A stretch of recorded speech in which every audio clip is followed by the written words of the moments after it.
Isang hamak na basahan. Ganyan itinuring si Angela sa loob ng sarili niyang mall.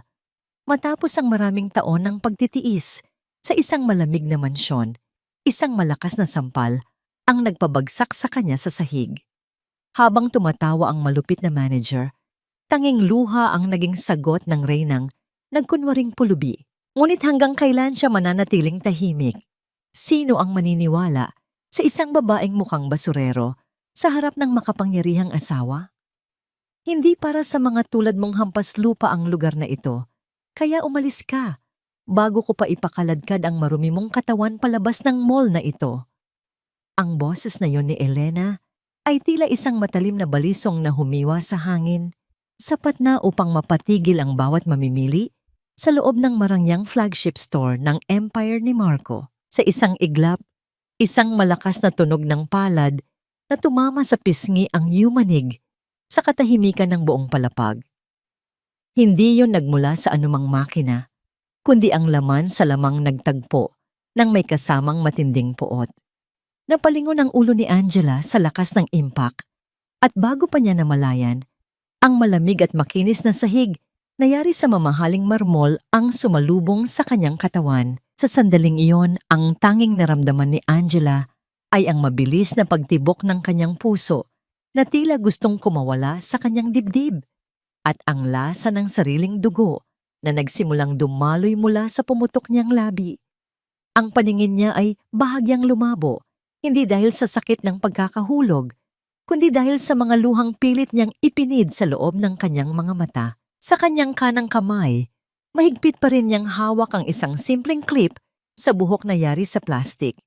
Isang murang bagay na binili niya mula sa labas upang ipaalala sa kanyang sarili ang payak na kaligayahan ng kanyang kabataan.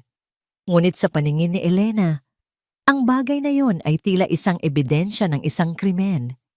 Ang kakapal ng mukha ng mga katulad nyo, akala nyo ba ay hindi ko napapansin ang paaligid-aligid mo rito sa flagship store? Muling bulyaw ni Elena habang ang kanyang matutulis na sapatos ay lumilikha ng mabibigat at mapang-aping hakbang patungo sa kinaroroonan ni Angela. Ang tunog ng bawat hakbang nito ay tila pagpukpok ng bakal sa matitigas na bato. Bawat isa ay nagpaparamdam ng mas matinding panganib. Look at yourself in the mirror, woman. Ang dumi ng suot mo, ang baho ng presensya mo. Tapos maglalakas loob kang hawakan ang mga luxury items namin. You are just a piece of trash that accidentally rolled inside a palace. Dahan-dahang itinuod ni Angela ang kanyang mga palad sa sahig upang bumangon. Ngunit bago pa siya makatayo ng tuwid, marahas na itinuon ni Elena ang dulo ng kanyang matulis na takong sa likod ng palad ng babae. Ang bigat ng katawan ng manager ay nakatuon sa isang maliit na punto, sapat na upang mapangiwi sa matinding hapdi si Angela. Walang tunog ng pagdaing ang lumabas sa kanyang bibig. Tanging ang paghigpit ng kanyang panga at ang panginginig ng kanyang balikat ang nagpakita ng kanyang tinitiis na pighati. Ito ang negosyong binuo ni Marco ng may pagmamahal at paghihirap, ang imperyong itinuring niyang tahanan. Ngunit sa sandaling ito, ang tahanang iyon ay tila naging isang malupit na bilangguan. Naisip ni Angela ang kanyang asawa, ang lalaking marahil ay kasalukuyang nakaupo sa isang malamig na boardroom. Nagpapasya para sa kinabukasan ng libu-libong empleyado, habang ang sarili niyang asawa ay dinudusta at tinatrato na parang hayop sa ilalim ng kanyang sariling pangalan. Ang miya-miya ng tadhana ay tila isang laso na dahan-dahang pumapatay sa kanyang espiritu. Bakit hindi ka makapagsalita? Are you mute as well as being a thief? Pangungutya ni Elena habang ang kanyang mukha ay lumalapit sa mukha ni Angela, puno ng pagkasuklam. Alam mo, ang mga katulad mo ang sumisira sa image ng mall na ito. People like you shouldn't even be allowed to breathe the same air as the elite. Guards, bakit wala pa kayo rito? Dalhin ang basurang ito sa storage room. Siguraduhin niyong matututo siya bago natin siya i-turn over sa pulis. Naramdaman ni Angela ang magaspang na kamay ng mga security guard na humawak sa kanyang mga braso. Pilit siyang itinatayo mula sa kanyang pagkakaluhod. Ang kanyang buhok ay nagulo at ang kanyang simpleng kamisa ay bahagyang napunit sa marahas na pagkakahila. Sa gitna ng kaguluhang iyon, ang kanyang paningin ay saglit na dumapo sa malaking digital screen sa San H ng mall kung saan ipinapakita ang mukha ni Marco sa isang panayam tungkol sa tagumpay ng kanilang kumpanya. Ang ngiti ni Marco sa screen ay tila isang malayo at masakit na alaala. Habang kinakaladkad siya palayo sa kislap ng mga kristal na chandelier at patungo sa madilim at malamig na pasilyo ng likod ng gusali, isang tanong ang paulit-ulit na umalingaw-ngaw sa isipan ni Angela. Bakit sa dami ng tao sa mundong ito, ang sarili pa niyang pangarap ang naging dahilan ng kanyang pagkadurog? At nasaan ang kanyang asawa nang ang kanyang mundo ay tuluyan ng gumuho sa ilalim ng bigat ng isang sampal? Ang pintuan ng madilim na storage room ay bumukas ng may mabigat na puwersa at sa loob ng silid na yon, ang tanging maririnig ay ang mabilis at kapos na paghinga ni Angela habang iniwan siyang mag-isa sa gitna ng kadiliman. Ang katahimikan sa loob ay mas nakakabingi kaysa sa anumang sigaw. Isang katahimikan na tila nagbabadya ng isang mas malaking unos na paparating. Nanunuot ang lamig ng semento sa manipis na kasuotan ni Angela. Isang pakiramdam na tila humahalukay sa mga alaalang matagal na niyang ibinaon sa limot. Sa loob ng madilim na storage room na amoy karton at alikabok, hindi ang takot sa dilim ang nagpapanginig sa kanyang mga kalamnan, kundi ang pamilyar na amoy ng kahirapan na tila muling sumasakal sa kanya. Isang malalim na buntong hininga ang kumawala sa kanyang dibdib, at sa bawat pagpikit ng kanyang mga mata, tila dahan-dahang nagbabago ang paligid. Ang makinis na dingding ng mall ay napalitan ng mga tagpi-tagping yero ng tondo. Naalala niya ang kanyang ina, isang babaeng ang mga kamay ay laging amoy sabon at kalyado sa walang tigil na pagkusot ng mga damit ng mga taong hindi man lang marunong tumingin sa kanilang mga mata. Naalala ni Angela ang isang hapon noong siya ay bata pa nang sumama siya sa kanyang ina upang maghatid ng mga nilabhan sa isang mansyon. Doon, nakita niya kung paano pandirihan ng isang mayaman na ginang ang kanyang ina dahil lamang sa isang mantsa ng pawis sa damit nito. Ang sakit na nakita niya sa mga mata ng kanyang ina noon ay ang mismong sakit na nararamdaman niya ngayon sa ilalim ng kamay ni Elena. "Patawad, Ma," bulong ni Angela sa gitna ng katahimikan. Ang boses niya ay tila isang marupok na sinulid na malapit ng maputol. "Akala ko, kapag naging asawa na ako ng isang makapangyarihang tao, hindi ko na mararanasan ang ganitong klaseng paglapastangan. Pero mas masakit pala kapag ang mismong biyayang natanggap mo ang naglalayo sa'yo sa tunay mong pagkatao." Ang pagsasama nila ni Marco ay nagsimula sa isang pangarap, isang tila fairy tale na hinangaan ng buong bansa. Ngunit sa paglipas ng mga taon, ang mansyong itinayo ni Marco para sa kanya ay naging isang gintong hawla. Marco loved her, he truly did, but he loved her as a masterpiece to be displayed, not as a woman who had scars and a soul that yearned for the street she came from. Binigyan siya nito ng mga mamahaling alahas, ngunit hindi ang oras at pakikinig na kailangan niya upang gamutin ang kanyang lumalalang kalungkutan. Ang pagpapanggap niya ngayong araw ay hindi lamang para sa trabaho. Isa itong desperadong sigaw ng kanyang puso na muling maramdaman ng lupa sa ilalim ng kanyang mga paa. Ang makita kung totoo pa rin ba ang kabutihang pinaniniwalaan niya sa kabila ng kinang ng ginto. Sa gitna ng kanyang pag-iisa, dahan-dahang humuni si Angela. Ang himig ay malungkot at mabagal, isang oyayi na laging kinakanta ng kanyang ina tuwing sila ay matutulog nang walang laman ang tiyan. Ang tunog ng kanyang paghuni ay nagbigay ng kaunting init sa malamig na silid, isang maliit na liwanag sa gitna ng kawalan ng pag-asa. Biglang nagkaroon ng bahagyang paggalaw sa siwang ng pinto. Ang liwanag mula sa labas ay gumuhit ng isang manipis na linya sa sahig. Isang batang empleyado, marahil ay nasa maagang 20, ang sumilip sa loob. Ang kanyang mga mata ay puno ng pag-aalinlangan at matinding hoyloy. Nakita niya ang lahat ng ginawa ni Elena, ngunit ang takot na mawalan ng trabaho ay naging mas malakas kaysa sa kanyang konsensya. Ang kanilang mga mata ay nagtagpo sa isang maikling sandali. Isang tahimik na paghingi ng tawad at isang tahimik na pagtanggap ng pighati bago mabilis na nagsara ang siwang ng marinig ang paparating na mabibigat na hakbang. Ang tunog ng susi na pinihit sa trangka ay muling bumasag sa katahimikan ng silid. Bumukas ang pinto at pumasok ang liwanag na nakasisilaw. Kasabay ng anino ni Elena na tila isang dambuhalang ibon na handang manila. May hawak siyang isang piraso ng papel at isang pluma. "You look pathetic, crying in the dark," bungad ni Elena. Ang kanyang boses ay puno ng nakamamatay na tamis. "Let's end this drama, shall we? Pirahan mo itong confession paper na ito. Aminin mong pumasok ka rito para magnakaw at tanggapin mong nararapat sa iyo ang bawat sampal na nakuha mo. Gawin mo ito at baka sakaling hindi ko na ituloy ang demanda laban sa iyo.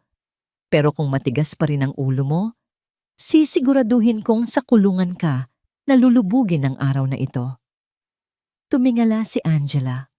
Ang kanyang mga mata ay hindi nakakikitaan ng takot, kundi ng isang lalim na hindi kayang abutin ni Elena. Ang papel na nakalahad sa kanyang harapan ay hindi lamang isang pag-amin, kundi isang hatol sa kanyang dangal. Alam mo ba kung gaano kami kalapit ni Mrs. Angela Valderrama? She is a woman of class and elegance, things that you will never understand, even if you live for 100 years. Isang nakakainsultong halakhak ang pumuno sa apat na sulok ng madilim na silid, isang tunog na tila kayod ng kalawang sa pandinig ni Angela. Nakatayo si Elena sa kanyang harapan. Ang mga kamay ay nasa baywang, habang ang kanyang mukha ay puno ng pagmamataas. Hindi alam ng manager na ang babaeng duguan ang labi, at nasa paanan niya ngayon ay ang mismong reynang ipinagmamalaki niyang kaibigan. "Mrs. Valderrama and we speak the same language. Alam niya kung gaano ako kahigpit sa pagpapatakbo ng store na ito dahil pareho kaming ayaw sa mga taong dugyot at walang silbi." Pagpapatuloy ni Elena habang nilalaro ang dulo ng kanyang mamahaling ballpen. "Kaya kung iniisip mong maaawa ako sa iyo, nagkakamali ka. In fact, pinoprotektahan ko lang ang dangal ng pamilya Valderrama sa pagligpit sa mga katulad mo." Sa kabila ng hapdi sa kanyang pisngi, isang mapait na ngiti ang dahan-dahang gumuhit sa mga labi ni Angela. Napagtanto niya kung gaano kalala ang cancer na namumugad sa loob ng kanyang sariling kumpanya. Ang mga taong pinagkakatiwalaan ni Marco ay mga lobong nagtatago sa balat ng tupa, mga taong ginagamit ang kanilang pangalan upang mang-api ng mga maliliit. Bumukas ng bahagya ang pinto at pumasok si Mia, ang batang empleyadong nakasaksi sa lahat. Nanginginig ang kanyang mga kamay habang may dala siyang isang folder. "Ma'am Elena, eto na po yung inventory report na hinihingi niyo," mahinang sabi ng dalaga. Ang kanyang boses ay tila isang bulong na natatakot mabasag. "Ang bagal mo. Just like this thief here, you are becoming useless, Mia," singhal ni Elena. Marahas niyang hinablot ang folder mula sa kamay ng bata, naging sanhi upang magkalat ang ilang piraso ng papel sa sahig. "Pulutin mo iyan, at pagkatapos, siguraduhin mong malilinis ang sahig na ito. Ayaw kong may maiwang bakas ng dumi mula sa babaeng yan." Pinanood ni Angela kung paano yumuko si Mia. Ang mga luha nito ay dahan-dahang pumatak sa malamig na semento habang pinupulot ang mga papel. Sa bawat hikbi ng bata, tila may isang bahagi ng puso ni Angela ang nadudurog. Ito ang bunga ng sistema na hindi niya nabigyan ng pansin, ang takot na naging pundasyon ng kanilang serbisyo. Muling hinarap ni Elena si Angela. Ang kanyang mga mata ay nagniningning sa kislap ng kasamaan. "Ayaw mo talagang pumirma, ha? Akala mo ba ay wala akong paraan para mabulok ka sa kulungan? Dahan-dahang dinukot ni Elena ang isang maliit na pelus na kahon mula sa bulsa ng kanyang suot na blazer. Nang buksan niya ito, ang liwanag mula sa bumbilya sa kisame ay tumama sa isang kumikinang na hiyas. Ito ang The Queen's Heart, isang napakagandang kwintas na yari sa puting ginto at may pambihirang diamante sa gitna. Ito ang obra maestrang idinisenyo ni Angela para sa anibersaryo ng kanilang kumpanya. Ito ang ebidensya na kailangan ko, bulong ni Elena. Ang boses ay puno ng mapanganib na kagalakan. Nahanap namin ito sa loob ng lumang bag mo. Kahit itanggi mo pa, sino ang maniniwala sa isang basahan na katulad mo laban sa isang respetadong manager na tulad ko? Paglabas natin sa silid na ito, hindi lang sampal ang matatanggap mo, kundi ang habambuhay na kahihiyan bilang isang magnanakaw. Itinaas ni Elena ang kwintas. Hinahayaan ang diamante na sumayaw sa harap ng mga mata ni Angela. Ang bawat kislap nito ay tila isang pangungutya sa lahat ng sakripisyong ibinigay ni Angela para sa kumpanyang ito. Ang kwintas na dapat ay simbolo ng pag-ibig at katapatan ay ginagamit na ngayon bilang sandata upang paslangin ang kanyang dangal. Ngayon, sabihin mo sa akin, panunukso ni Elena habang ang kanyang daliri ay dahan-dahang hinahaplos ang hiyas. Handa ka na bang tanggapin ang kapalaran mo? O hihintayin mo pang ang asawa ko mismo ang tumawag sa mga pulis para kaladkarin ka? Tumingin si Angela sa kwintas, pagkatapos ay sa mukha ni Elena. Ang katahimikan sa loob ng silid ay naging mabigat, tila isang bagyong nagtitipon ng lakas bago ang huling paghampas. Naiwan si Angela sa gitna ng nagngangalit na katahimikan, isang katahimikang tila bumabalot sa kanyang buong pagkatao, habang ang tanging tanglaw ay ang manipis na sinag ng ilaw mula sa ilalim ng pinto. Ang bawat tibok ng kanyang puso ay tila isang mabigat na tambol na nagpapaalala sa kanya ng bawat pagkakamali, ng bawat pagkakataong pinili niyang manahimik sa loob ng kanyang gintong hawla. Dahan-dahan, ang pagpihit ng trangka ay muling bumasag sa hangin. Ang pintuan ay marahang bumukas, hindi katulad ng marahas na pagbalibag ni Elena kanina. Isang matandang babae na may suot na kupas na asul na uniforme ang pumasok. Ang kanyang mga hakbang ay maingat at halos hindi lumilikha ng tunog sa sahig. Siya si Lola Rosa, ang janitress na ilang dekada na ring saksi sa mga lihim ng gusaling ito. May dala siyang isang basong plastik ng tubig at isang maliit, balot na tinapay. Sa gitna ng dilim, ang kanyang mga mata ay nagniningning sa isang uri ng habag na matagal nang hindi nararamdaman ni Angela mula sa ibang tao. "Neng, uminom ka muna." Mahinang pakiusap ng matanda. Ang boses niya ay tila isang banayad na haplos sa nagdurugong kaluluwa ni Angela. "Pasensya ka na.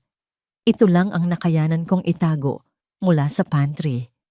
Baka manghina ang katawan mo." Inabot ni Angela ang baso. Ang kanyang mga daliri ay nanginginig habang sumasagi sa mga kamay ni Lola Rosa. Ang mga palad ng matanda ay magaspang, puno ng mga kalyong dala ng mahabang panahon ng pagkayod. Ngunit ang init na nagmumula rito ay mas totoo at mas nakagagamot kaysa sa anumang mamahaling gamot sa kanilang mansyon. Ito ang golden moment na tila nagpatigil sa pag-ikot ng mundo ni Angela. Isang ugnayan ng dalawang kaluluwang pinagbuklod ng hirap at pang-aapi. "Salamat po, Lola," bulong ni Angela matapos ang isang matagal na paglagok ng tubig. "Bakit niyo po ito ginagawa? Maari kayong mapahamak kapag nalaman ni Elena." Umupo ang matanda sa isang tabi. Ang kanyang likod ay bahagyang kubana dahil sa bigat ng mga taon. "Alam mo, Neng, marami na akong nakitang tulad mo na pumasok dito. Ang iba ay napagbintangan. Ang iba ay minaltrato dahil lang sa hitsura nila. Hindi ko na kayang sikmurain na tumingin na lang sa malayo habang may isang taong dinudurog ang kapwa niya." Huminga ng malalim si Lola Rosa. Ang kanyang paningin ay nakatuon sa isang hindi nakikitang dako. May anak din akong kasing edad mo. Nagtatrabaho siya sa malayo para tustusan ang gamot ko. Tuwing nakikita kitang sinasaktan, naiisip ko, paano kung ang anak ko ang nasa kalagayan mo? Ang dangal ng isang tao, Neng, ay hindi nakukuha sa kinang ng brilyante. Nakukuha ito sa kung paano mo kayang tumindig kahit tinatapak-tapakan ka na. Naramdaman ni Angela ang pag-init ng kanyang mga pisngi. Ang mga salita ng matanda ay tila isang salamin na nagpakita sa kanya ng kanyang sariling kahinaan. Siya, na may lahat ng kapangyarihan sa mundo, ay nagawang magtago sa likod ng maskara, habang ang mga taong tulad ni Lola Rosa ang tunay na lumalaban sa bawat araw. Lola, huwag po kayong mag-alala, sabi ni Angela. Ang kanyang tinig ay muling nagkaroon ng di matitinag na determinasyon. Hindi po mananatiling ganito ang lahat. Pangako ko po yan sa inyo. Ngunit ang sandali ng kapayapaan ay biglang naputol. Ang tunog ng mabilis at matitigas na hakbang ng mga sapatos na detakong ay muling dinala ng hangin mula sa labas.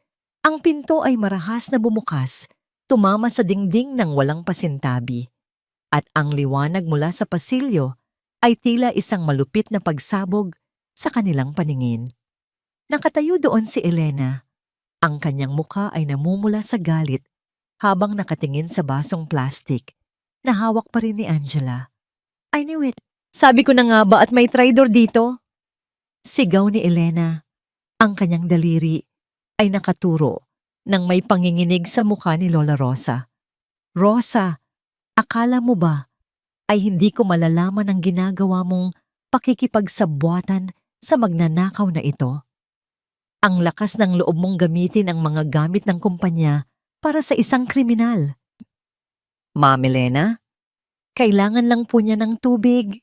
Pagsusumamo ng matanda, ngunit hindi pa siya natatapos, ay marahas na hinablot ni Elena ang baso at itinapon ito sa sahig. Hinahayaang ang natitirang tubig ay kumalat na parang mga luhang nawalan ng kabuluhan. Wala akong pakialam. You are fired, Rosa. Ngayon din, iimpake mo ang mga gamit mo at lumayas ka rito nang walang kahit isang sentimo ng separation pay. At ikaw, lumingon siya kay Angela nang may nakamamatay na titig. Dahil sa ginawa niyo, hindi lang pulis ang tatawagan ko. Sisiguraduhin kong pati ang pamilya ng matandang ito ay madadamay sa kasong isasampa ko sa inyo. Nanigas ang buong katawan ni Angela. Ang takot na nakita niya sa mga mata ni Lola Rosa ay naging isang apoy na nagliyab sa loob ng kanyang dibdib. Ang kawalang katarungan ay hindi na lamang tungkol sa kanya. Ngayon, pati ang nag-iisang taong nagpakita sa kanya ng kabutihan ay naging biktima na rin ng malupit na sistemang ito. Angela, nasaan ka? Bakit napakatahimik ng bahay? Ang malawak na salas ng mansyon ng mga Valderrama ay tila isang malaking kuweba ng yelo, kung saan ang bawat salita ni Marco ay bumabalik sa kanya bilang isang malamig na alingawngaw. Kararating lang niya mula sa isang mahabang business meeting. Pagod ang katawan at ang isipan ay puno ng mga numero. Ngunit ang kakaibang katahimikan ng kanilang tahanan ang nagbigay sa kanya ng hindi maipaliwanag na kaba.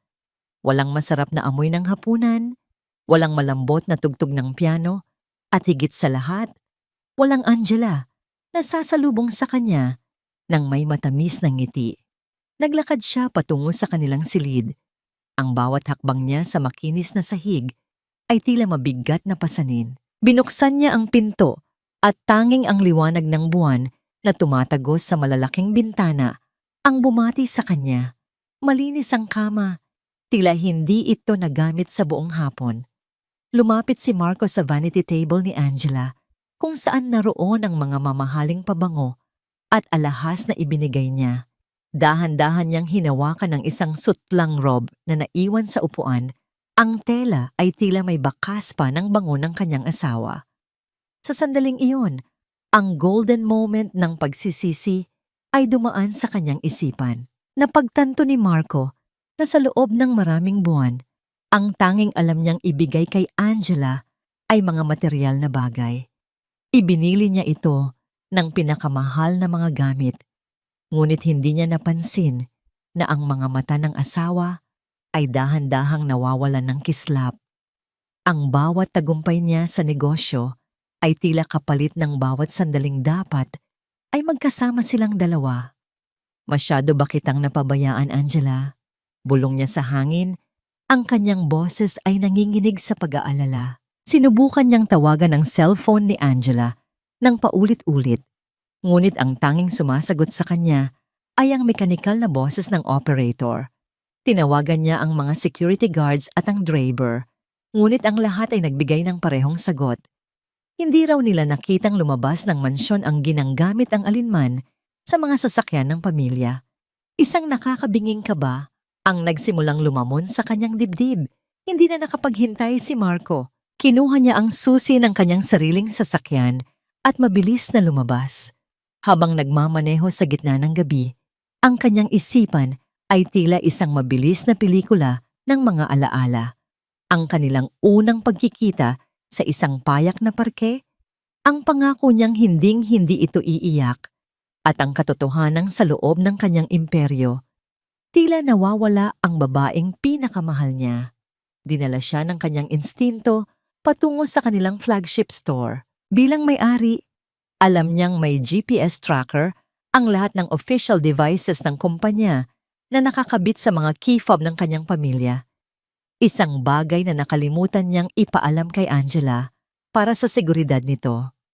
Nang tingnan niya ang kanyang tracking app, ang signal ay nagtuturo sa mismong gitna ng kanilang mall. Mabilis na ipinarada ni Marco ang sasakyan sa VIP isa area ng parking lot. Ang paligid ay tahimik na dahil sarado na ang mall para sa mga mamimili, ngunit ang mga ilaw sa loob ay nananatiling bukas para sa mga maintenance at security. Habang naglalakad siya patungo sa entrance, isang kislap sa sahig sa pagitan ng dalawang malalaking kotse ang kumuha ng kanyang atensyon. Yumuko si Marco at dahan-dahang pinulot ang bagay na yon. Ang kanyang puso ay tila tumigil sa pagtibok. Ito ang cellphone ni Angela. Ang casing nito ay bahagyang may gasgas at may bakas ng mantsa na tila tuyong luha o tubig. Ang aparato ay nakabukas pa at sa screen ay makikita ang huling tawag na sinubukan nitong gawin bago ito nahulog. Isang tawag sa kanyang numero na hindi niya nasagot kaninang madaling araw. Isang matinding panginginig ang bumalot sa mga kamay ni Marco. Ang cellphone na ito ay hindi lamang basta nahulog, tila may kaguluhang nangyari bago ito napunta sa sahig. Tumingala siya sa malaking gusali ng mall na tila isang dambuhalang halimaw sa ilalim ng gabi. Sa loob ng gusaling ito na itinayo niya bilang simbolo ng kanyang tagumpay, nasaan ang kanyang asawa? Bakit ang cellphone nito ay narito sa sahig ng parking lot habang ang lahat ng pintuan ay nakapinid? Ang pangamba sa kanyang puso ay naging isang matinding galit na nakatuon sa sarili at sa kung anumang panganib na kinakaharap ni Angela sa loob ng sarili nilang teritoryo. Ang bawat patak ng luha ni Angela na nahulog sa malamig na semento ay tila naging mitya ng isang apoy na matagal nang nananahimik sa loob ng kanyang pagkatao. Habang pinagmamasdan niya ang panginginig ni Lola Rosa sa takot, naramdaman ni Angela ang isang kakaibang lamig na dumaloy sa kanyang mga ugat.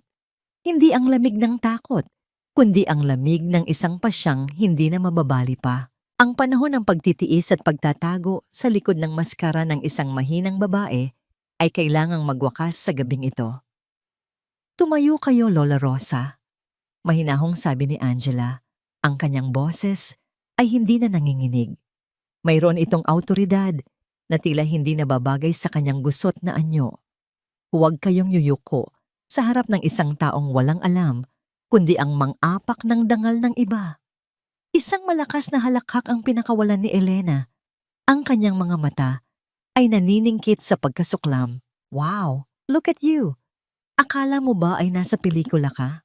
Ang lakas ng loob mong magsalita tungkol sa dangal habang ikaw ay isang basurang magnanakaw. Marahas na hinablot ni Elena ang braso ni Angela upang kaladkarin ito palabas ng silid. Gusto mong makita ng lahat ang tunay mong kulay? Fine! Ihaharap kita sa lahat ng employees na narito pa para maging babala ka sa lahat. Ngunit sa halip na magpumiglas, tumayo si Angela ng tuwid. Ang kanyang mga balikat na kanina ay nakayok-kayok ay tila naging matibay na haligi. Tiningnan niya si Elena ng diretso sa mga mata, isang titig na sadyang malamig, matalas, at puno ng kaalamang hindi kayang arukin ng manager. Ito ang golden moment ng kanyang transformasyon.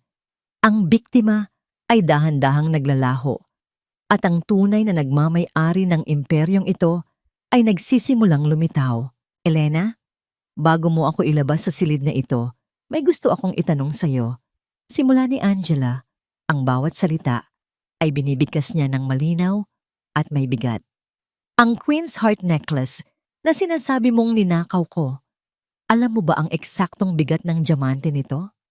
O ang uri ng gintong ginamit sa paggawa ng bawat kawit ng kwintas na yon? Natigilan si Elena. Ang kanyang pagkamuhi ay saglit na napalitan ng pagkalito. What are you talking about? Bakit ko sasabihin sa iyo ang mga details na yan? You are just a criminal. Hinihingi ko ang mga detalye dahil ayon sa Article 14 ng Store Operations Manual na ipinatupad ni Mr. Valderrama, ang bawat luxury item na nawawala ay dapat may kasamang verified inventory audit bago makapagsampa ng formal na reklamo. Patuloy ni Angela, ang kanyang boses ay tila isang matalim na espada na humihiwa sa kasinungalingan ni Elena. At ang kwintas na yan ay mayroong laser-engraved serial number sa ilalim ng clasp na tanging yang designer at ang may-ari lamang ang nakakaalam. Handa ka bang ipakita sa akin ang numerong yon ngayon din? Ang mukha ni Elena ay dahan-dahang nawalan ng kulay. Hindi niya inaasahan na ang isang babaeng mukhang katulong ay makakapagsalita tungkol sa mga polisiya ng kumpanya at teknikal na detalye ng mga alahas. Paano mo? You're just bluffing. You're crazy. Hindi ako ang baliw, Elena. Ikaw ang mangmang, sabi ni Angela habang dahan-dahang humahakbang patungo sa manager. Nakalimutan mo yatang sa bawat sulok ng mall na ito, may mga matang hindi nakikita. At ang bawat sampal na ibinigay mo, ang bawat pang-aapi mo kay Lola Rosa, ay nakatala na sa isang lugar na hindi mo kayang burahin. Sa labas ng gusali, ang katahimikan ng gabi ay biglang nabasag.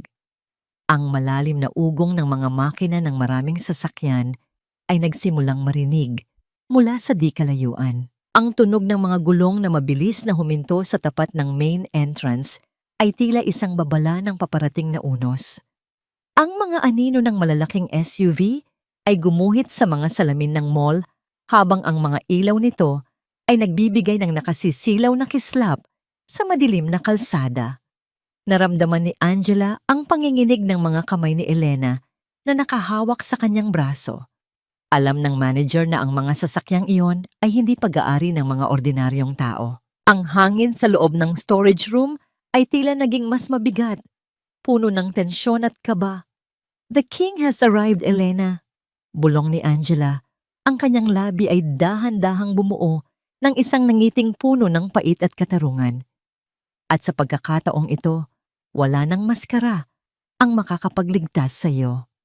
Ang bawat hakbang ni Marco sa makinis na sahig ng mall ay tila isang hatol ng kamatayan na umaalingaw-ngaw sa malawak at tahimik na lobby. Ang kanyang presensya ay nagdala ng isang uri ng bigat na tila nagpapatigil sa paghinga ng sino mang makakakita sa kanya. Ang kanyang mukha, na karaniwang mababanaagan ng talino at kontrol, ay kasalukuyang tila isang madilim na langit bago ang isang malakas na dilubyo. Ang kanyang mga mata ay hindi nakatuon sa kinang ng mga kristal na dekorasyon, kundi sa bawat sulok ng gusali, hinahanap ang tanging kayamanan na mas mahalaga kaysa sa buong imperyong kanyang binuo. Sa kabilang dako, ang kaba sa dibdib ni Elena ay tila isang mabilis na tambol na hindi tumitigil. Nang marinig niya ang pagbukas ng malalaking pintuan sa unahan, mabilis siyang lumabas mula sa pasilyo ng storage room. Pilit na inaayos ang kanyang gusot na uniforme at ang kanyang pekeng ngiti. Sa kanyang isipan, ito na ang pagkakataon upang maging bayani sa paningin ng kanyang amo. Sir Marco, salamat po at dumating kayo. Ang boses ni Elena ay puno ng tamis na tila lason habang mabilis na lumalapit sa lalaki. Pasensya na po at naabala namin kayo ng ganitong oras, pero kailangan niyo pong malaman na may nahuli kaming isang mapanganib na magnanakaw. Isang babaeng nagpanggap na mahirap para makapasok at nakawin ang Queen's Heart Necklace. I am just doing my duty to protect your reputation, sir. Hindi man lang tinapunan ng tingin ni Marco ang manager. Ang kanyang mga hakbang ay hindi tumitigil. Patuloy na naglalakad patungo sa direksyon kung saan nanggagaling ang mahinang liwanag ng storage room. Ang bawat salita ni Elena ay tila hangin lamang na dumadaan sa kanyang pandinig. Nasaan siya? Ang tanging tanong ni Marco, ang kanyang boses ay malalim, malamig, at tila nanginginig sa isang emosyong hindi pa niya maipaliwanag. Nasa likod lang po, sir. Kasalukuyan po siyang kinakausap ng mga guards. Masyado po siyang matigas ang ulo. Ayaw aminin ang krimen kahit huli na siya sa akto. Patuloy ni Elena sa kanyang pagsisipsip. Hindi napapansin ang unti-unting pagdidilim ng mukha ng kanyang amo. Mabuti na lang po at maingat ang security natin. At iyong matandang janitress na si Rosa, balak ko na ring ipasibak dahil kinukonsinti ang kriminal na yon. Huminto si Marco sa tapat ng pintuan ng storage room. Ang kanyang kamay ay dahan-dahang humawak sa trangka. Ang kanyang mga daliri ay nanginginig sa takot na baka ang kanyang hinala ay maging katotohanan. Sa dahan-dahang pag-awang ng pinto, ang liwanag mula sa pasilyo ay tumama sa loob ng silid.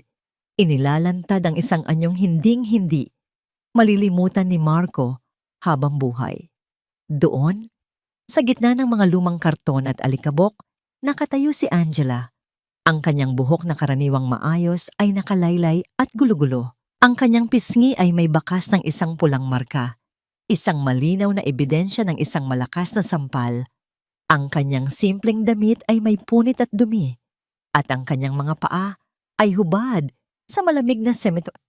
Ngunit sa kabila ng kanyang anyo, ang kanyang mga mata ay nananatiling matatag, puno ng isang uri ng pait na tumagos hanggang sa kaibuturan ng puso ni Marco. Ang mundo ni Marco ay tila tumigil sa pag-ikot. Ang cellphone na hawak niya kanina ay halos mahulog sa kanyang kamay nang makita ang kalagayan ng kanyang asawa. Ang bawat pangarap na binuo niya, ang bawat yaman na kanyang tinipon, ay tila nawala ng saysay sa harap ng imahe ng babaeng kanyang pinangako ang poprotektahan, ngunit siya mismong naging biktima sa loob ng kanyang sariling bakuran. Angela. Ang pangalan ng kanyang asawa ay lumabas sa kanyang bibig bilang isang basag na bulong, isang tunog ng isang lalaking naramdaman ang sariling mundo na gumuho sa isang iglap. Napalingon si Elena, ang kanyang mga mata ay nanlaki sa matinding pagkalito. Sir, bakit niyo po kilala ang basurang ito? Siya po ang magnanakaw na sinasabi ko. Isang matinding katahimikan ang bumalot sa buong paligid. Isang katahimikang mas nakakatakot kaysa sa anumang sigaw. Dahan-dahang lumingon si Marco kay Elena. At sa kanyang mga mata ay makikita ang isang puot na tila handang lamunin ang buong gusali. Ang bawat hibla ng kanyang pagkatao ay nanginginig sa galit, hindi para kay Angela, kundi para sa kanyang sarili at sa babaeng nasa harap niya na naglakas loob na saktan ang kanyang reyna. Ang katahimikan sa loob ng maliit na silid ay naging kasing bigat ng isang dambuhalang bato na nakadagan sa dibdib ng lahat ng naroon. Ang tanging maririnig ay ang mabagal at gumaralgal na paghinga ni Marco habang ang kanyang mga mata ay nananatiling nakapako sa nagdurugong labi ng kanyang asawa. Ang bawat hibla ng kanyang pagkatao ay tila hinahati ng 1,000 kutsilyo, puot, para sa taong gumawa nito at matinding pagkamuhi sa kanyang sarili dahil sa kanyang pagkukulang. Dahan-dahang humakbang si Marco patungo kay Angela. Ang kanyang mga paa ay tila gawa sa tingga. Bawat galaw ay puno ng pag-alinlangan at sakit. Nang marating niya ang tapat ng asawa, dahan-dahan niyang iniangat ang kanyang kamay upang hawakan ang pisngi ni Angela na may bakas ng sampal. Ngunit bago pa man dumapo ang kanyang mga daliri, bahagyang umiwas si Angela. Ang malamig at walang emosyong tingin ng asawa ay mas masakit pa para kay Marco kaysa sa anumang pisikal na sugat. Angela, asawa ko. Ang boses ni Marco ay tila isang basag na kristal, puno ng pagsusumamo at pait. Sa likuran nila, ang tunog ng pagbagsak ng pelos na kahon na hawak ni Elena ay tila isang babala ng kamatayan sa gitna ng katahimikan. Ang Queen's Heart na kwintas ay gumulong sa maduming sahig. Ang diamante nito ay kumislap sa huling pagkakataon bago ito nabalot ng alikabok. Ang mukha ni Elena ay nawalan ng kulay. Ang kanyang mga labi ay nanginginig at tila nawalan ng kakayahang bumuo ng salita. Ang bawat ugat sa kanyang leeg ay lumitaw sa matinding takot habang ang katotohanan ay dahan-dahang lumalamon sa kanyang kamalayan. Aasawa? Ang nauutal na bulong ni Elena, ang kanyang boses ay tila isang tuyong dahon na hinihipan ng hangin. Hindi maaari. Siya ang magnanakaw. Mukha siyang basurero.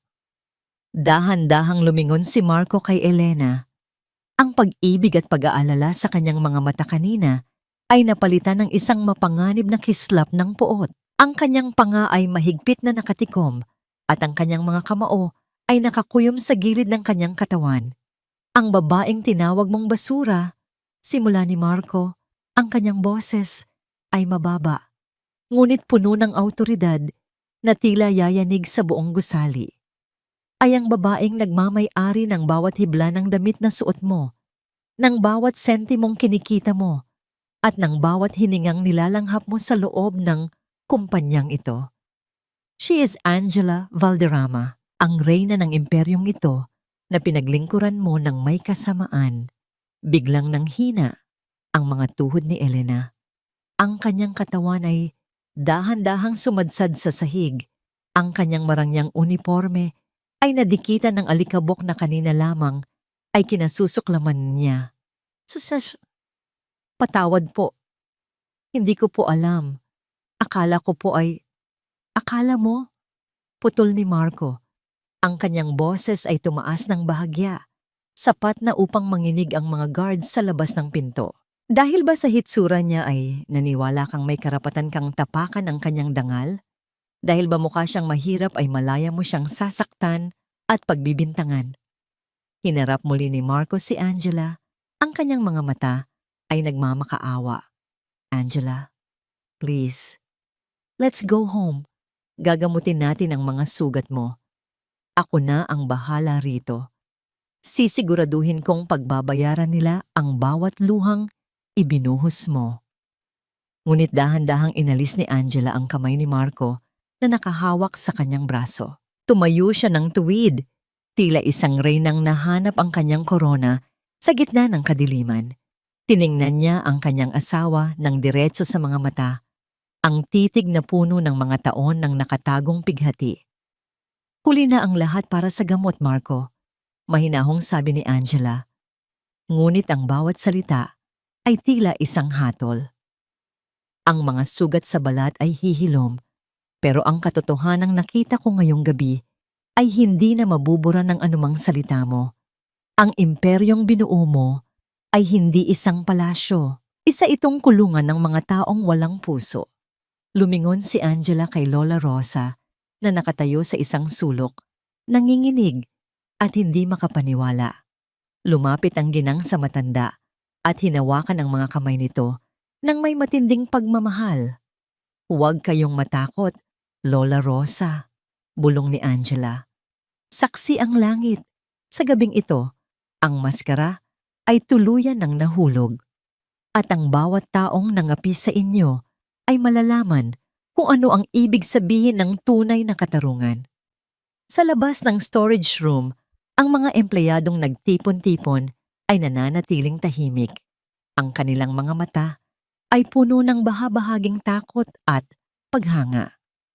Ang balita ay tila apoy na kumalat sa buong mall. Ang basurang minaltrato ay ang kanilang reyna. At ang galit ng hari ay kasalukuyan pa lamang nagsisimulang magliyab. Nakaluhod si Elena sa malamig na marmol ng pasilyo. Ang kanyang mga kamay ay mahigpit na nakakapit sa laylayan ng mamahaling blazer ni Marco. Ang kanyang paghinga ay kapos at gumaralgal. Habang ang mga luha ay walang tigil na dumadaloy, sumisira sa makapal at perpektong pagkaka-makeup ng kanyang mukha. Wala na ang mapagmataas na manager. Ang natitira na lamang ay isang babaeng hubad, ang katotohanan sa harap ng kapangyarihang binalak niyang gamitin para sa kasamaan. Ma'am Angela, Sir Marco, please, huwag niyo po akong ipakulong. Pagsusumamo ni Elena, ang kanyang boses ay tila isang basag na plaka na puno ng desperasyon. I was just doing my job. Akala ko talaga ay pinoprotektahan ko ang store. Please, I have a family to feed. Gagawin ko ang lahat. Huwag niyo lang po akong sirain. Tiningnan ni Angela ang babaeng nasa paanan niya.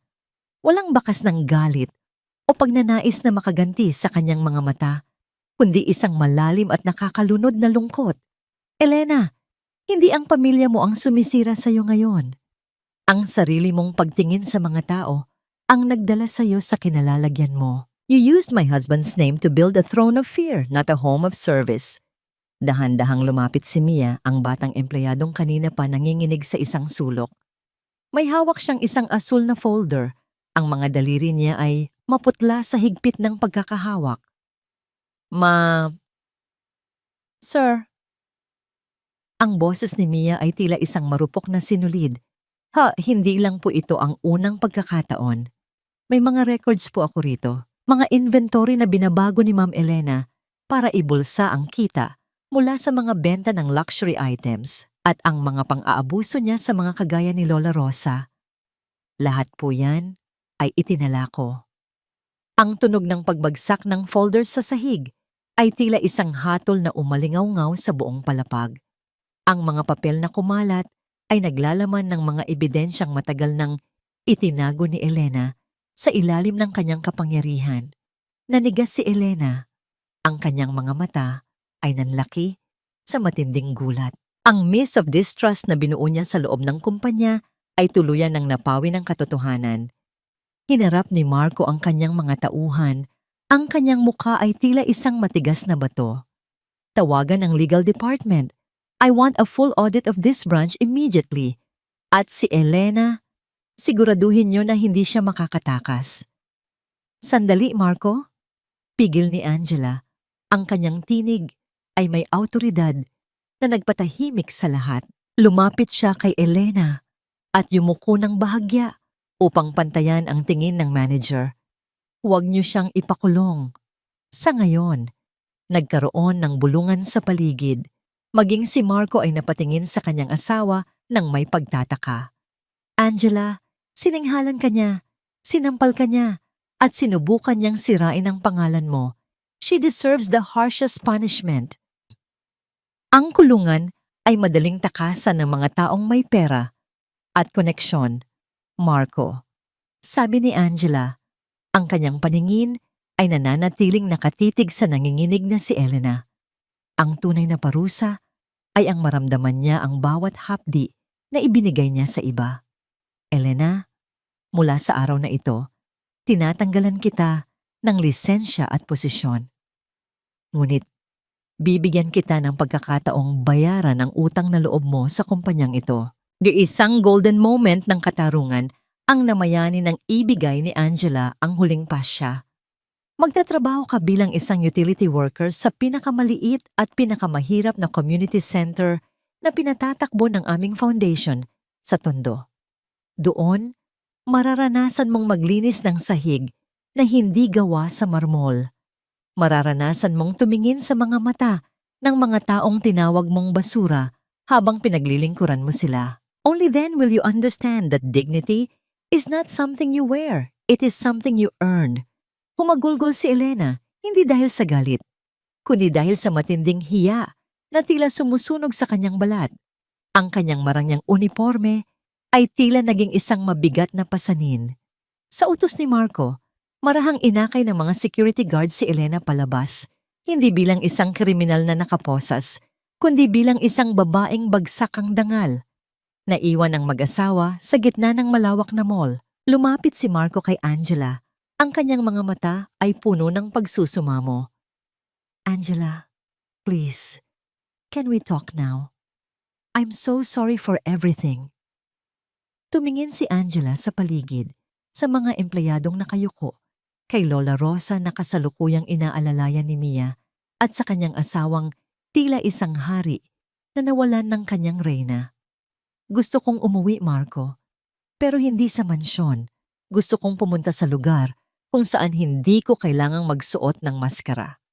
Ngunit bago pa sila makahakbang, ang tahimik na gabi ay nabasag ng tunog ng isang sasakyang mabilis na huminto sa labas at isang pamilyar na boses ang tumawag sa pangalan ni Angela nang may matinding takot. Isang boses na nagmula sa nakaraan na akala niya ay tapos na. Ate Angela!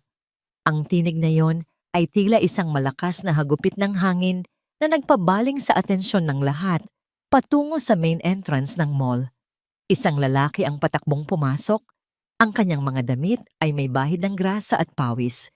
Hapo ang kanyang paghinga habang pilit na iniiwasan ang mga security guard. Siya si Gabriel, ang bunsong kapatid ni Angela na matagal na niyang itinatago mula sa marangyang mundo ng mga balderrama upang protektahan ito mula sa mapanghusgang mga mata ng lipunan.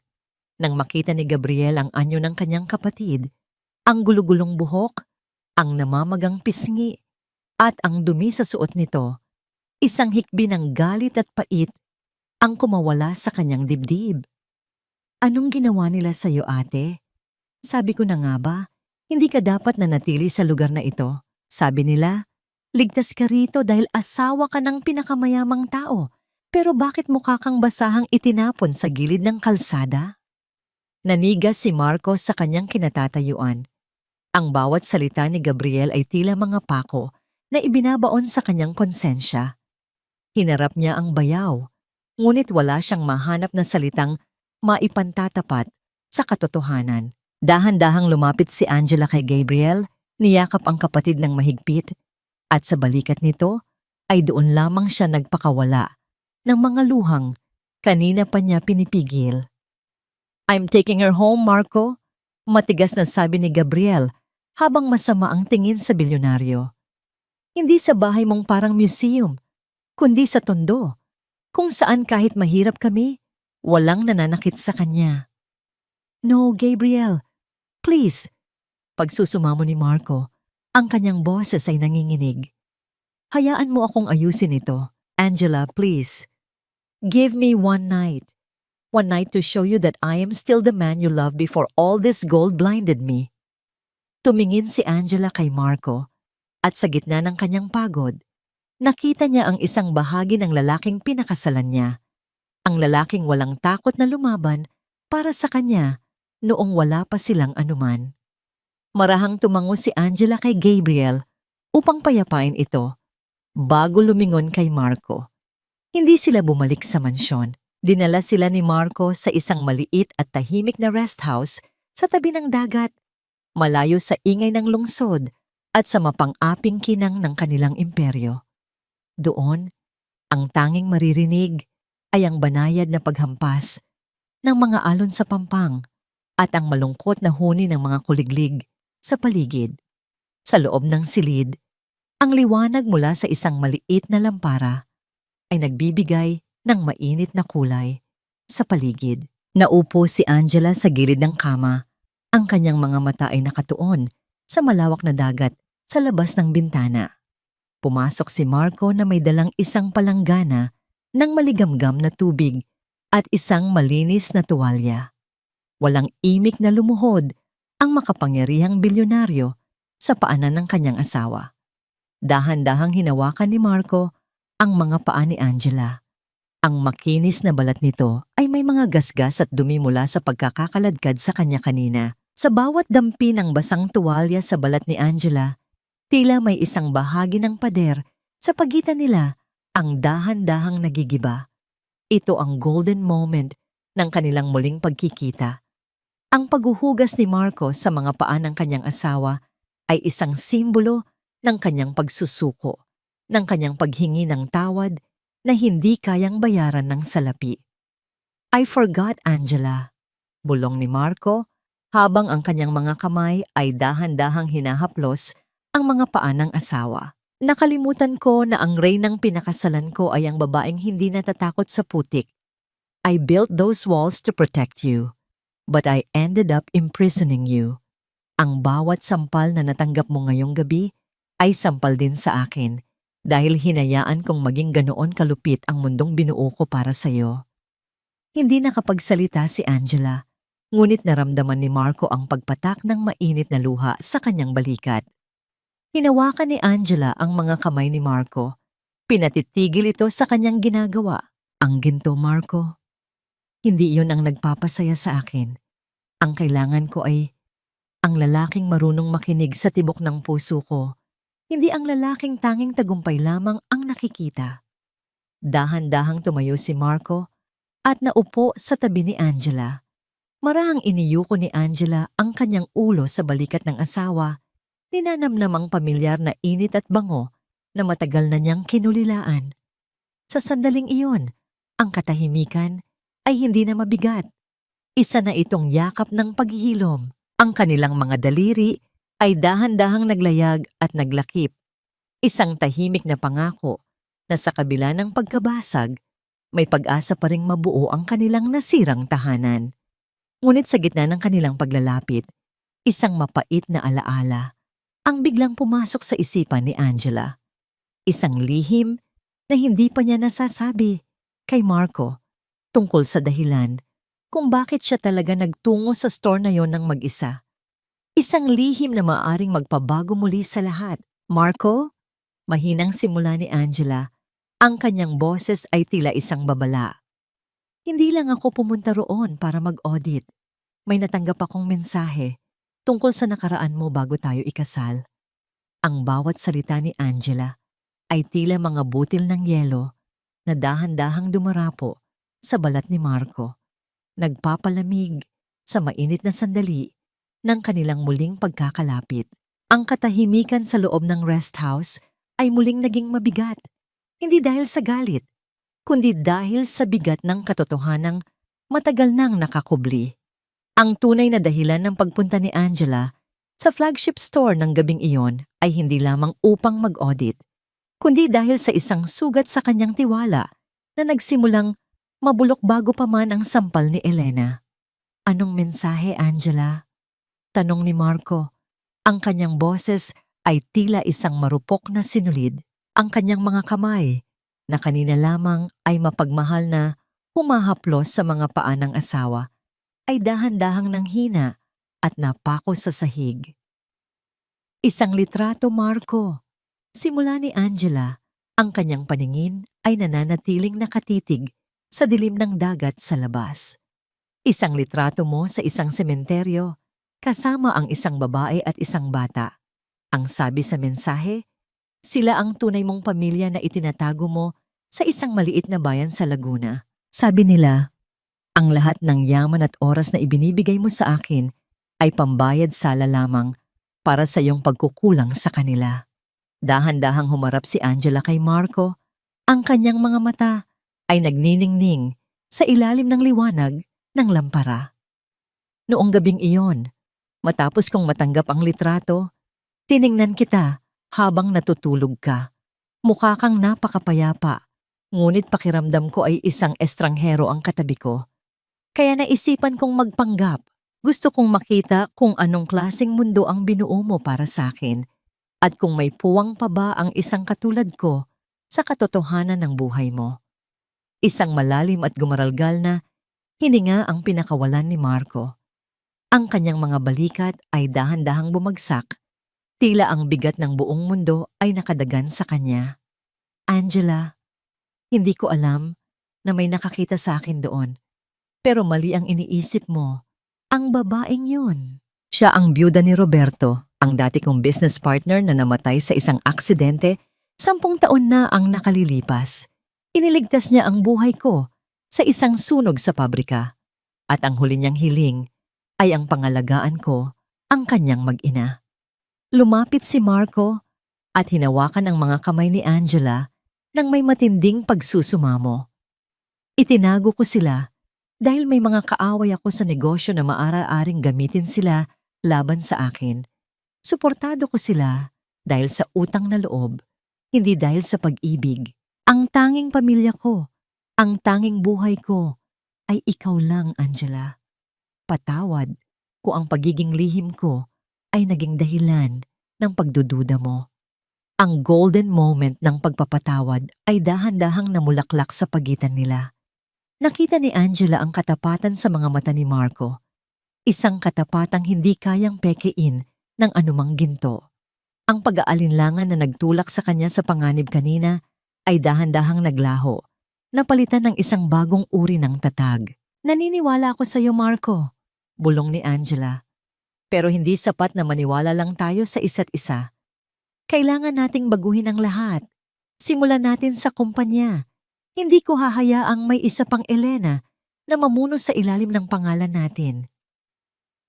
Nabalik lamang ang diwa ni Angela sa realidad nang sumapit ang madaling araw. Sa halip na magtago, napagpasyahan nilang bumalik sa flagship store. Ngunit sa pagkakataong ito, hindi na nakayuko si Angela. Nakasuot siya ng isang simpleng puting bestido.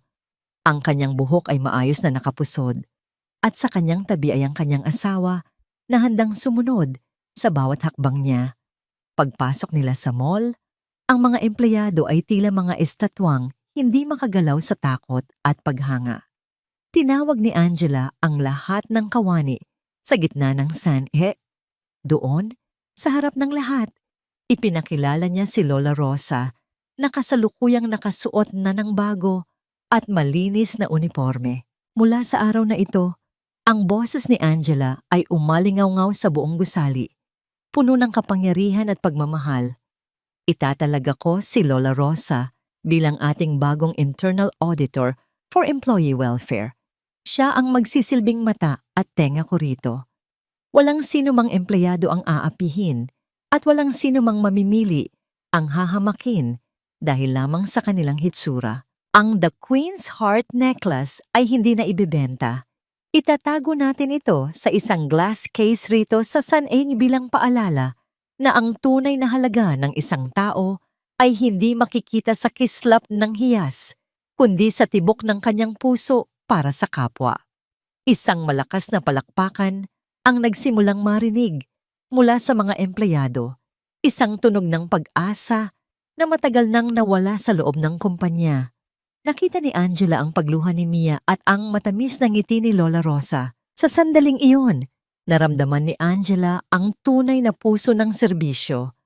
Habang naglalakad sila ni Marco palabas, isang pakiramdam ng gaan ang bumalot sa kanyang buong pagkatao. Ang bawat hakbang niya sa marmol na sahig ay tila isang pagdiriwang ng kanyang muling pagsilang. Ngunit sa gitna ng kanilang paglalakad, biglang naramdaman ni Angela ang isang kakaibang pagkahilo. Ang paligid ay tila dahan-dahang umikot at ang kanyang mga tuhod ay nanghina. Angela! Ang nag-aalalang boses ni Marco ang huli niyang narinig bago tuluyang nagdilim ang kanyang paningin. Dahan-dahang nagbalik ang liwanag sa paningin ni Angela.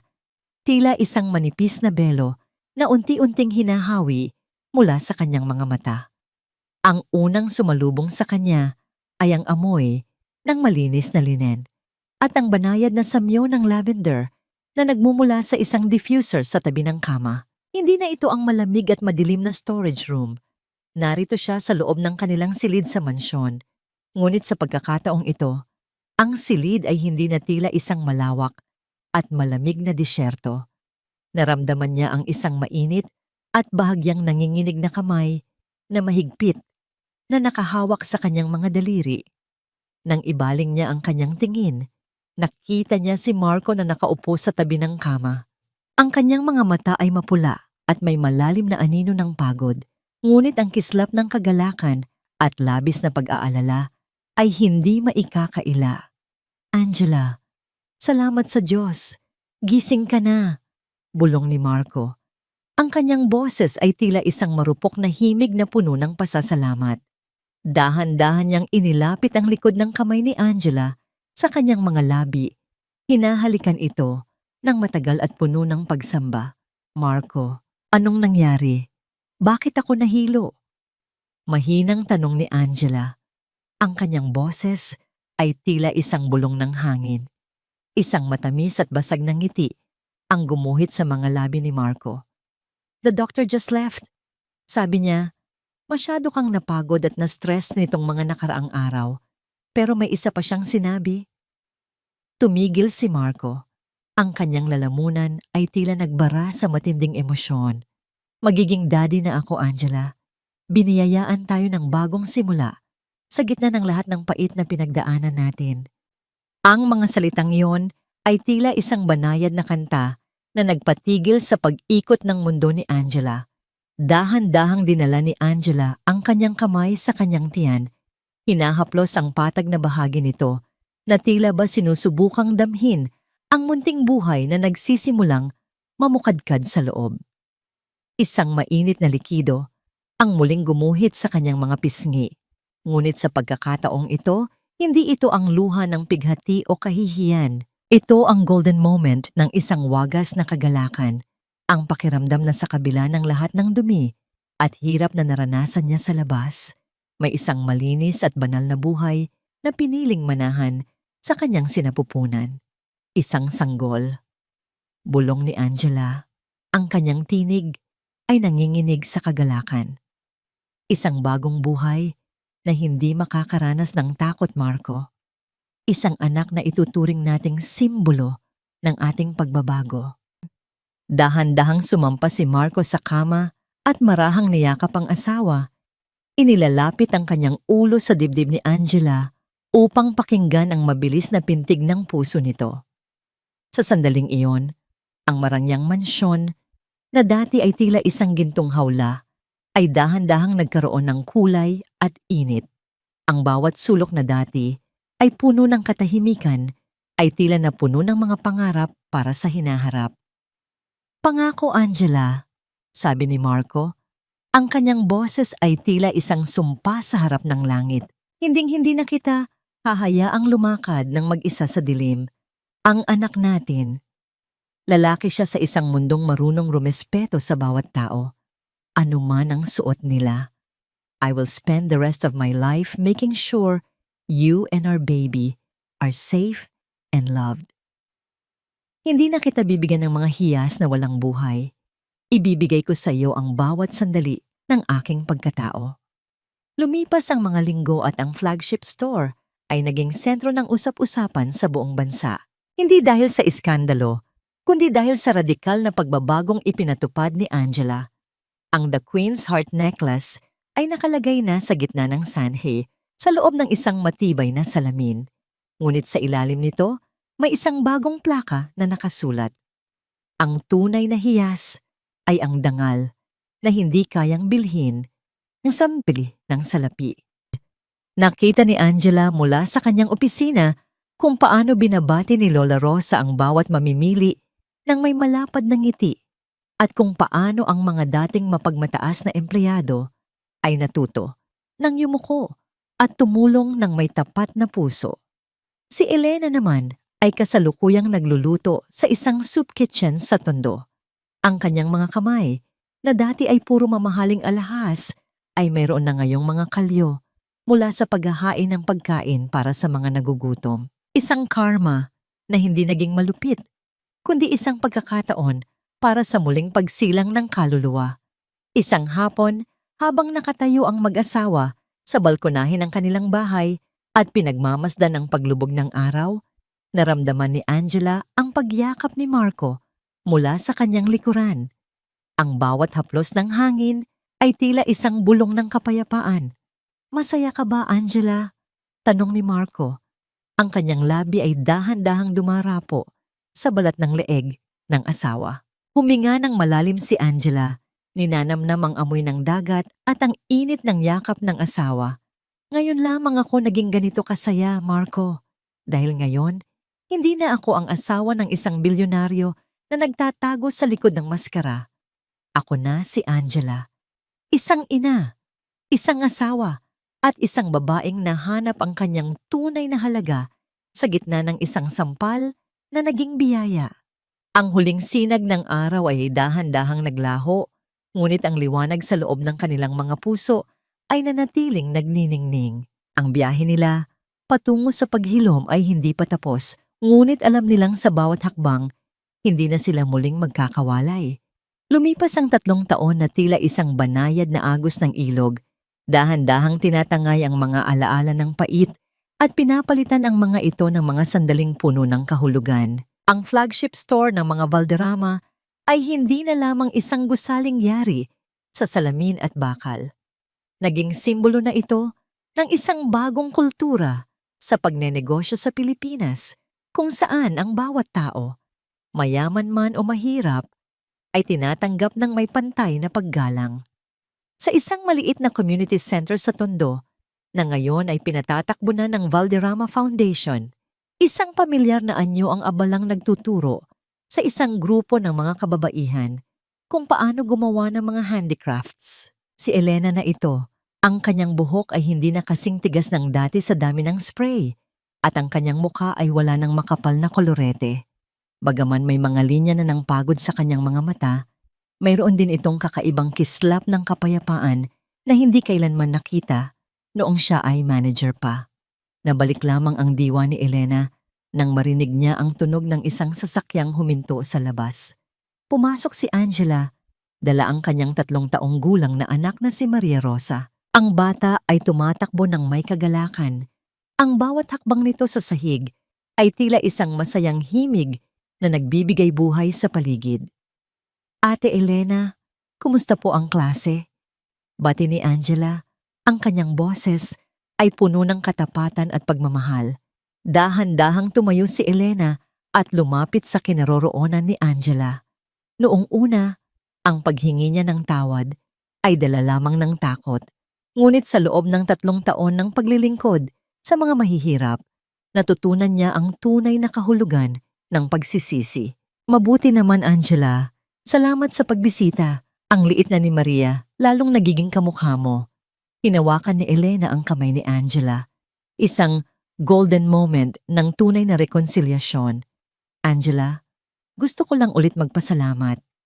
Kung hindi dahil sa sampal ng katotohanang ibinigay mo sa akin noon, baka hanggang ngayon ay nakakulong pa rin ako sa isang mundong puno ng puot at pagmamataas.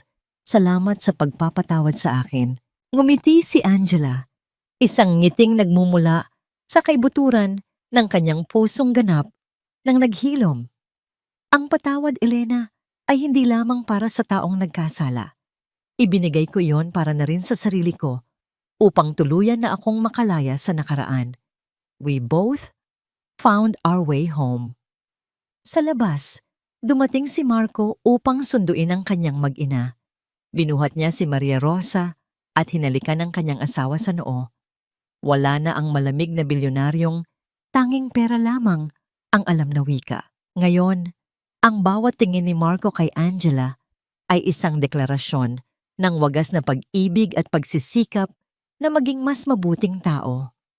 Habang naglalakad sila patungo sa sasakyan, dumaan sila sa harap ng flagship store. Nakita nila si Lola Rosa na nakatayo sa labas, suot ang kanyang maayos na uniforme bilang Head of Employee Welfare. Kinawayan sila ng matanda. Ang kanyang mga mata ay nagniningning sa ligaya habang pinapanood ang pamilyang naging bahagi na rin ng kanyang buhay. Marco, mahinang sabi ni Angela habang nakasandal sa balikat ng asawa sa loob ng sasakyan. Naisip ko lang, ang Queen's Heart necklace na yon, hindi pala yon ang pinakamahalagang bagay na idinisenyo ko. Ano ang pinakamahalaga, asawa ko? Tanong ni Marco nang may malambot na tinig. Tiningnan ni Angela ang kanilang anak na mahimbing na natutulog sa pagitan nila. Pagkatapos ay muling tumingin sa asawa. Ang buhay na binuo nating muli, Ang katotohanang ang bawat tao ay may pagkakataong magbago at ang dangal ay hindi nasusukat sa kislap ng diamante, kundi sa kung paano natin pinipiling mahalin ang isa't isa sa kabila ng ating mga kapintasan. Ang paglubog ng araw sa Manila Bay ay nagbigay ng isang kulay rosas na liwanag sa buong lungsod. Sa bawat kalsadang kanilang nadadaanan, mula sa makikintab na gusali ng Makati hanggang sa masisikip na iskinita ng Tondo, ang kwento ni Angela ay naging isang bulong ng pag-asa, isang paalala na ang tunay na reyna ay ang babaeng marunong lumuhod upang tumulong, at ang tunay na hari ay ang lalaking marunong rumespeto sa puso ng kanyang reyna. Dito nagtatapos ang biyahe ni na Angela at Marco. Ang sugat ay naghilom na, ang pamilya ay buo na, at ang bawat sampal ng kahapon ay naging isang matamis na halik ng bukas.